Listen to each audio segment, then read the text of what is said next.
These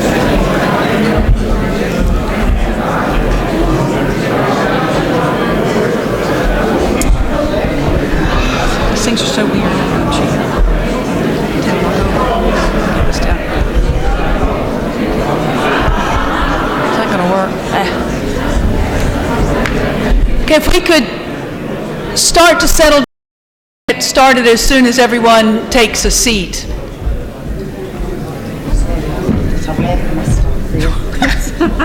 Ja, kunnen we... Yeah, we have deep in conversation. Very different. I'll leave that. All right.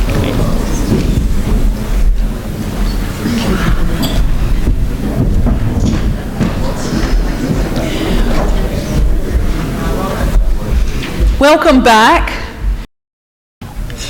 I hope you have enjoyed and learned a lot from your two workshops. I know that I have. I'm going to go away buzzing with all sorts of new information that needs to settle and be digested. We move now to the first of our afternoon sessions. This is with Frances Coppola, economist and commentator, and she is going to be leading us through ideas around a basic income. In past life, Frances worked for banks. Now she writes about them and about finance. Now she writes about them and about finance and economics generally. Frances spent 17 years working for various banks, from large to small, retail and investment. Among other things, she designed risk management systems for NatWest and financial and regulatory reporting systems for Midland Bank. Frances is also a singer and a musician, and 12 years ago she left banking to concentrate on singing and teaching. But since the financial crisis, she found herself being gradually drawn back into finance, not as a practitioner, but as a writer and commentator. Frances is the author of the Coppola Comment Finance blog, associate editor of the online magazine Pieria, and a Forbes contributor. She has been cited in the Financial Times, The Economist, New York Times, The Washington Post, The Guardian, and The Spectator magazine, while also being a frequent commentator on Maddox, economic, and financial on TV, radio, and various online media. We'll have about a 20 or 30-minute presentation, and then we will have plenty for questions from the floor. Welcome, Frances.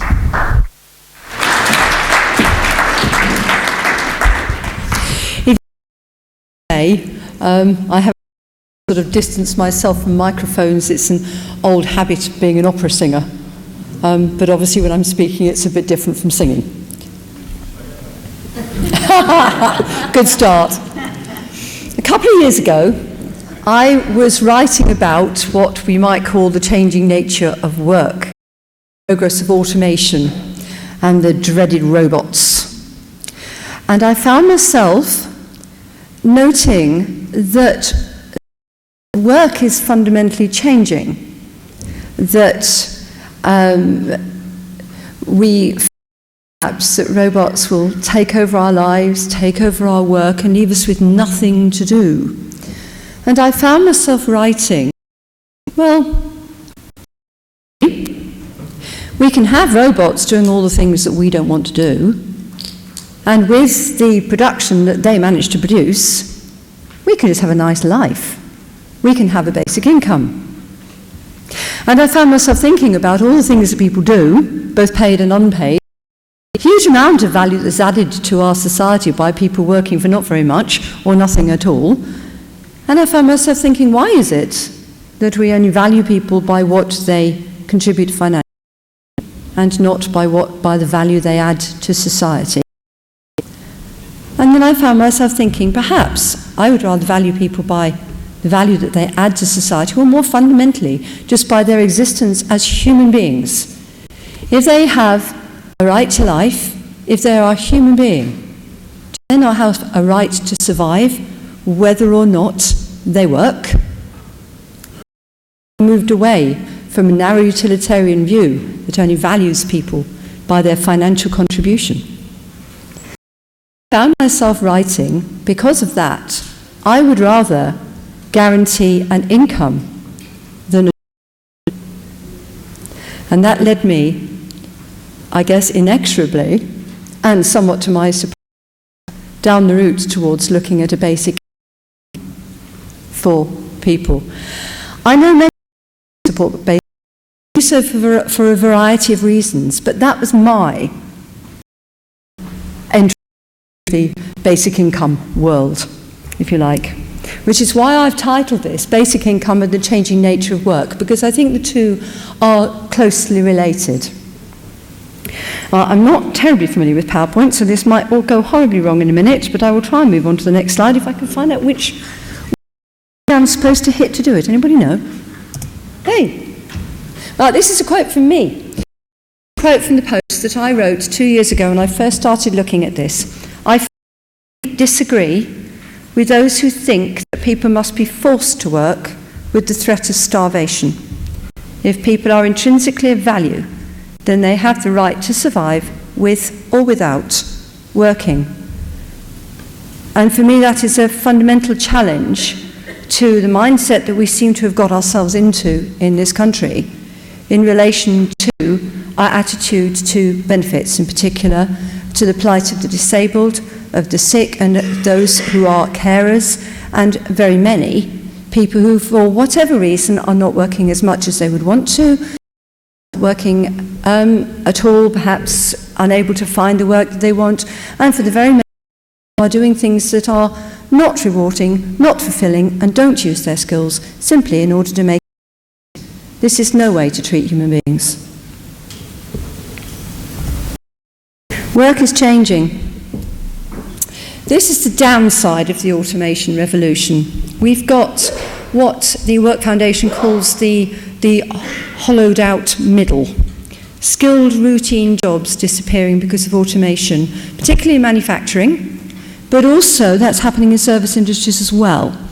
So for example, we're seeing the disappearance of traditional forms of office work. A relatively small number of highly skilled, a lot of them technological jobs, and also of course the celebrity stuff. You know, sort of in my own industry, in music, there are a very small number of very highly paid performers, and everybody else is struggling to survive. And growth, immense growth really, low skill, low paid jobs, particularly in service industries, and in Britain the service industry is immensely important. It is something like 70% of our GDP. That is an awful lot of people working in services. And an awful lot of those are working at the minimum wage, some of them, despite everything, below it. And as you'll see in a minute, one of the effects of the minimum wage has been to erode wage differentials, and it's hard for them to break out of a low wage paradigm in service industries. Britain is becoming a low wage economy. How we work is also changing. I was listening to some of the previous session when you were talking about a living wage, and the way in which we were starting to work now actually makes it quite difficult to legislate for living wages, minimum wages, to actually get people out of poverty.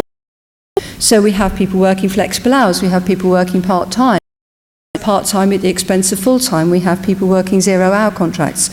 We have casual, temporary, short-term contract work, and we have enormous growth in employment, much of it at very low wages. The idea that the self-employed are all rich kids is very far from the truth. The median wage in the self-employed is about £12,500, and the majority of people self-employed require benefits to live on. Multiple jobs, portfolio careers, people who do more than one thing. And people who do a mixture of paid and unpaid work. I am one of those. That I speak to you today.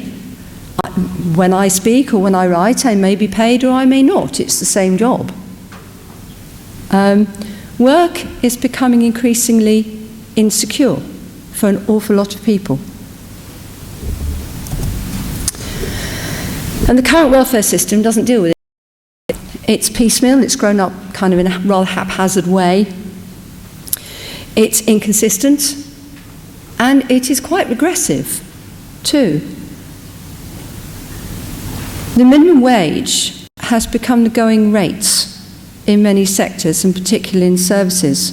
We've seen the erosion of wage differentials. I'll show you that in a minute.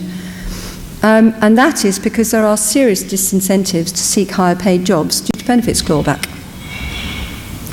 Welfare reforms aimed at making work pay actually depress wages. If I just talk through a little bit about the history here, if we go back into the 19th century when old poor laws were replaced with the new poor laws, and that led to the growth of workhouses. And the whole idea of replacing the new poor laws was to encourage people to work, to look after themselves, to support their families. The idea was to make not working harsh. Going into a workhouse was the last, and it was deliberately grim. Do we really want to go back to that? Because what happened when the workhouse was made so grim that nobody wanted to go in it was that employers on the outside could pay low wages in a certain knowledge that people would take those jobs rather than go into a workhouse. There was a popular cartoon of the time which actually said than in a workhouse. And yet I thinking going on that if we depress what I said right at the beginning, and now about valuing people by their contribution, that's what we call a utilitarian approach. You're valuable as long as you're useful. And that can lead to really quite extreme cruelty towards people who are not able to contribute financially. I think we've seen a great deal of cruelty towards the sick and the disabled, particularly. That's kind of where we are at the moment. I don't know about you, but I don't like it as a people. I understand that it is driven by concerns about affordability, but I found myself thinking we can do better than this. This I'm going to show you. This is from the Resolution Foundation. This shows you the effect of a minimum wage when you have tax credits as well. Can you see this?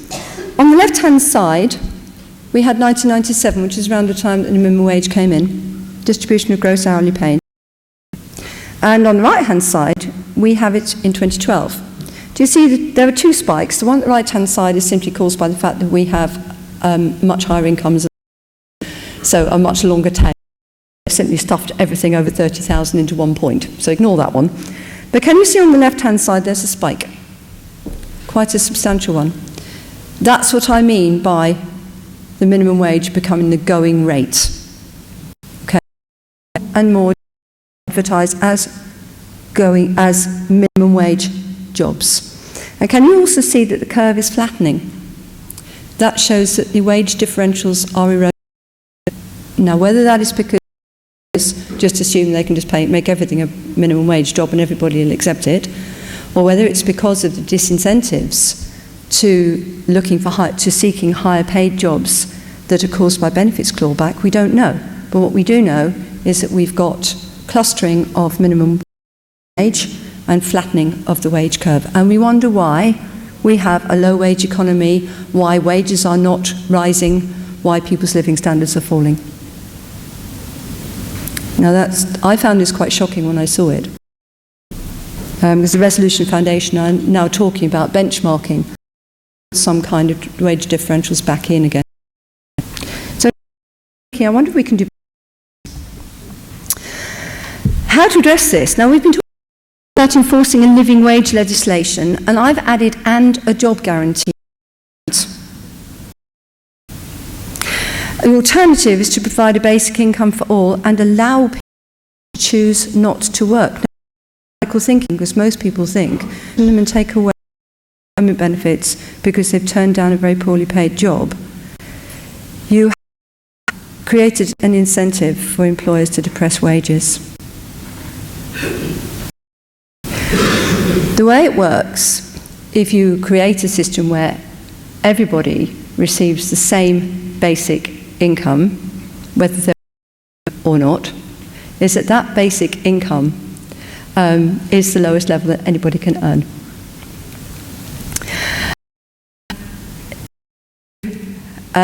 Try and cut of people who are not working get relative to the earnings of people in work. and it depresses wages. It's quite a well-known effect. Okay? So what you have to do is to allow people to choose to work and deal with the fear that lots of people will choose not to work. I'll come on to that in a minute. So there are two possible alternatives, and I know that lots of people would prefer the third, and I just the first, and I want to talk about it a little bit. Okay, the reason I added a job guarantee is that actually it was interesting that people were discussing companies that pay a living wage. Living wage without a job guarantee or without some kind of wage subsidy increases unemployment. Likely to involve more people directly or indirectly by the state. The problems of self-employed part-time hours a week, you still haven't got enough to live on. If you're getting a living wage for 3 weeks and then unemployed for 6 weeks, you only had 3 weeks work in the first week, then you still have to live on.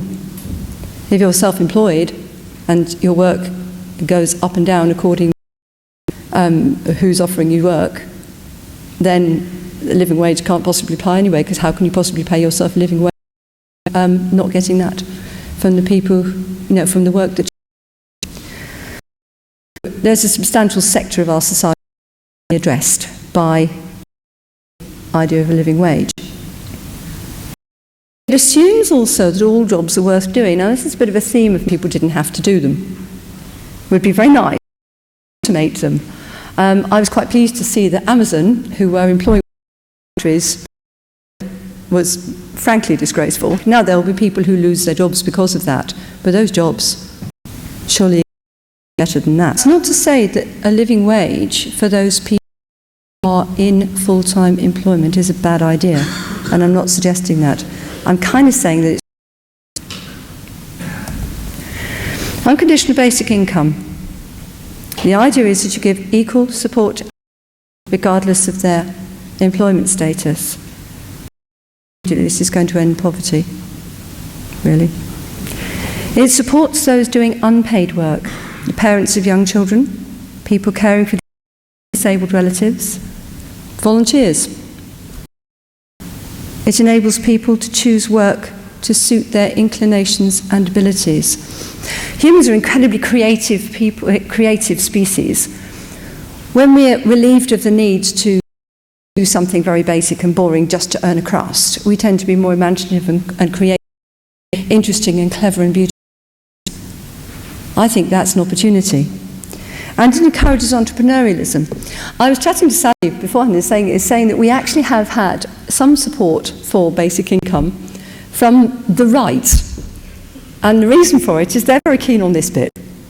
They can see that if you can provide somebody with a basic means of survival, then they might be prepared to invent something, start their own business, see if it takes off. And if it fails, and a lot of sort of basic innovation entrepreneurs and startups do, they haven't lost everything. They haven't lost the means to survive.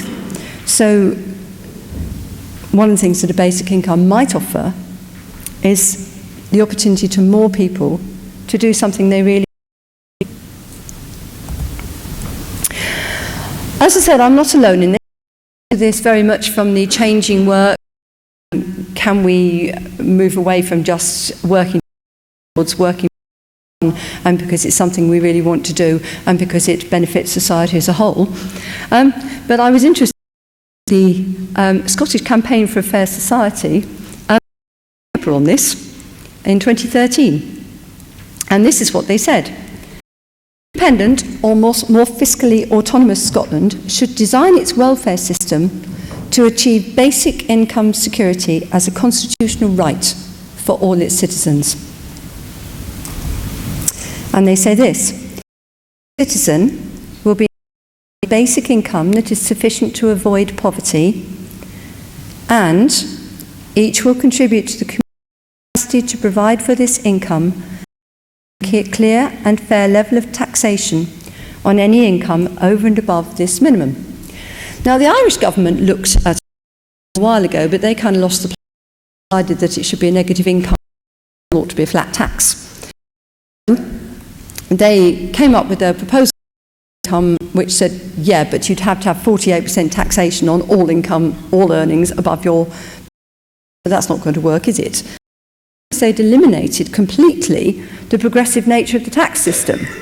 That was 48% flat across everybody, whether they earned 30,000 or whether they earned 300,000 or 3 million. No, I don't think we want to go there. So the idea that a basic only has to mean a flat tax system, I don't think so. So exactly how this would work in practice would be a question for people to debate.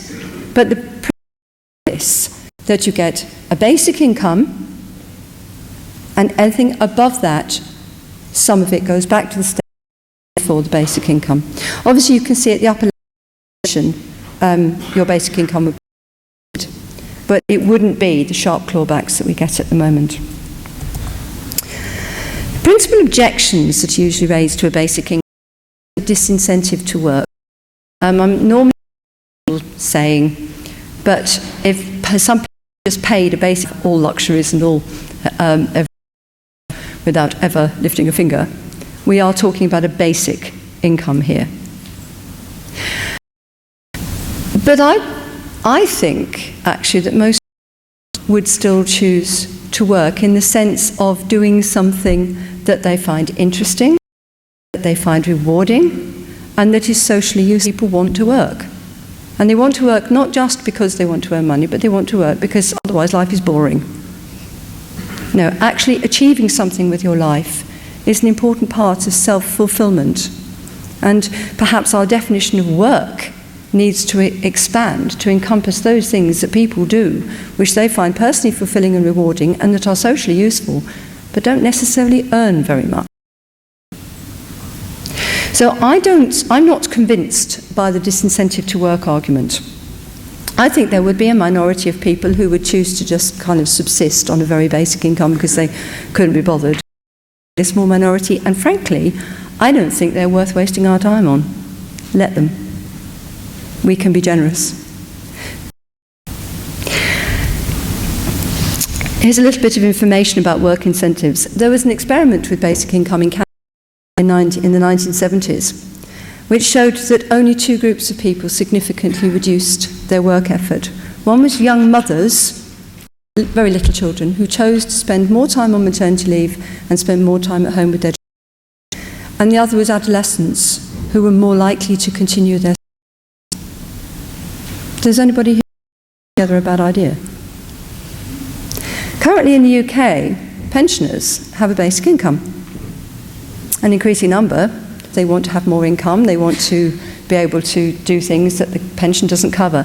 But there are also a fair number of them who choose to work because they want to, because they find it interesting, because if they stop, they don't with their days. There are also a lot of pensioners who do voluntary work. There are a lot who are caring for grandchildren. There are a lot who are perhaps caring for other relatives and friends who are disabled. The fit elderly on pensions are very, very... So there are some thoughts for incentives for work. For me, I think the incentives outweigh the disincentives. The other issue that's normally raised with basic income is cost. This is from the Scottish paper. Proposed extending basic income support of £2,780 per year to the entire population of the UK. The cost at 160 is less than the current cost of all benefits and pensions at 185 billion. Now that is not generous, I have to say. A figure I've seen touted around more often is a figure of £1 per week, which again is not generous. That's the figure the Adam Smith Institute, which is far over there, would like. If we talk to Basic Income UK, they would like it quite a bit higher. I think we would probably want something more generous than that. The question is how generous, and it's fair to say that supporters of basic income on the left and the right differ about this. When we discussed basic income at, of all places, the Financial Times conference back in July, the Adam Smith Institute's Sam Bowman observed that basic income is treated as a concept by people disagreeing about the level at which it should be set. And for me, that would be a tragedy. It's better than nothing. and we can adjust it. There are some obvious benefits. The first is, and the Scottish paper does identify this, significant saving from integrating tax and benefits systems and eliminating anomalies. But there are also potentially some costs that are much more difficult, some cost savings that are much more difficult to identify. The Manitoba experiment identified reduced healthcare expenditure due to fewer mental health problems and accidents at work.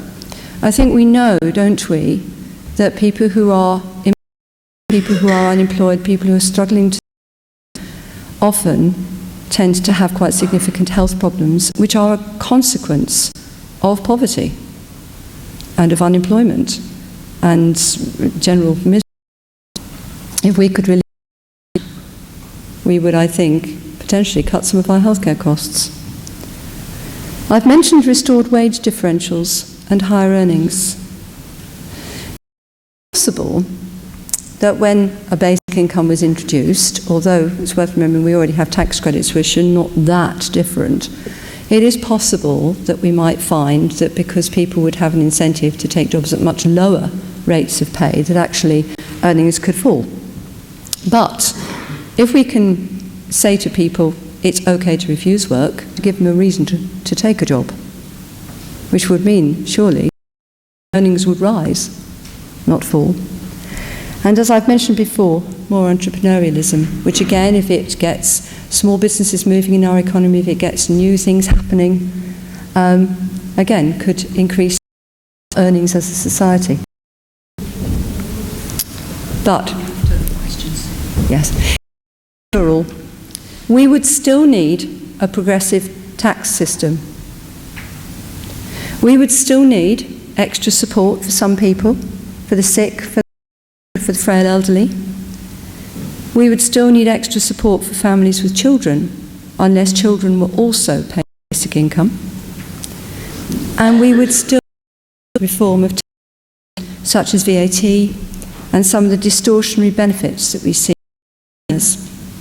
So I wouldn't like to suggest that basic income is everything. I think it should be seen in the context of a package of reforms to the tax and benefits system that could encompass a living who are in full-time work and could encompass other reforms and other support. Okay? Thank you very much.